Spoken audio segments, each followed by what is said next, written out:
From Amateur Radio Newsline Report number 1988, these are the Ham Nation headlines for Wednesday, December 9th, 2015. Young hams are the future of our hobby and service, so let's start there. The results are in, and the Schofield Radio Club in Aiken, South Carolina has once again proudly announced its top 10 ranking to the world. The youngsters at the Schofield Middle School placed 5th among middle schools and 10th overall among all 62 schools in the nation, competing in the annual ARRL School Club Roundup in October. The club is a repeat winner, in fact having ranked 10th overall in last year's contest and 3rd for middle schools. The roundup involves students working contacts for 3 to 4 hours after school for 1 week. The Schofield students reached 40 states, 22 countries, and 30 schools for a total of 520 QSOs. Wednesday, December 3rd, was a promising night for Rebecca Hughes, M6BUB, the Youth Committee Promotional Manager of the Radio Society of Great Britain. The 16-year-old launched the first gathering of a new youth net, reaching out on the North Wales 2-meter repeater, GB3MP. She told Amateur Radio Newsline in an email, quote, "The net is hopefully going to be a way for young licensees to interact with other young people. I had this idea because when I first got my license in November 2011, I didn't know of any youth licensees apart from my brother." She said that her work with the Radio Society has brought her into contact with more young amateurs, and it inspired the idea of the net. She said, quote, "My goals and hopes for the net are to help more young hams who may not know any young licensees to gain friends and contacts that they can talk to even when the net is not on the air." From the Oops, Sorry About That file.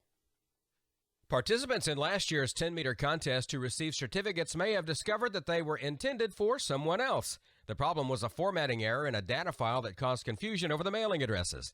The ARRL's interim contest manager, Dan Henderson, N1ND, says the problem was that some address data retrieved from submitted Cabrillo logs in the data file were misidentified, sending many certificates to the wrong recipients. The error is limited only to addresses, not anyone's scores or standings.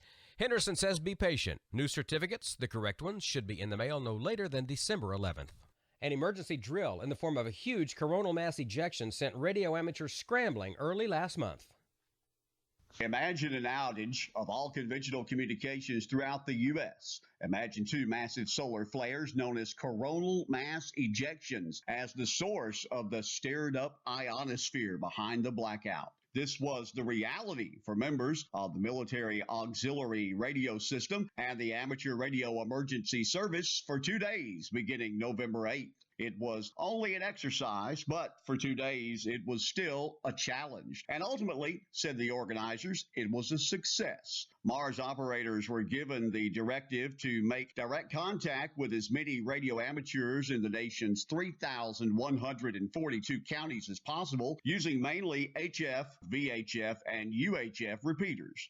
Paul English, WD8DBY, the U.S. Army's Mars manager, praised the work of radio operators at the conclusion of the exercise. He told the ARRL that Mars members got messages through to 816 counties around the country, or 26% of the nation's total. He said advanced publicity helped boost performance during the 2-day drill, and inquiries about participation had poured in from 41 states and more than 50 Aries groups who wanted to be part of the test.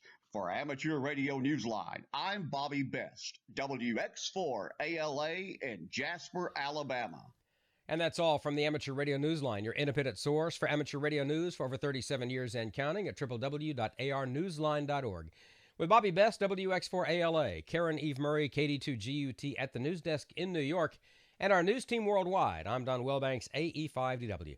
73. We'll see you next time here on Ham Nation.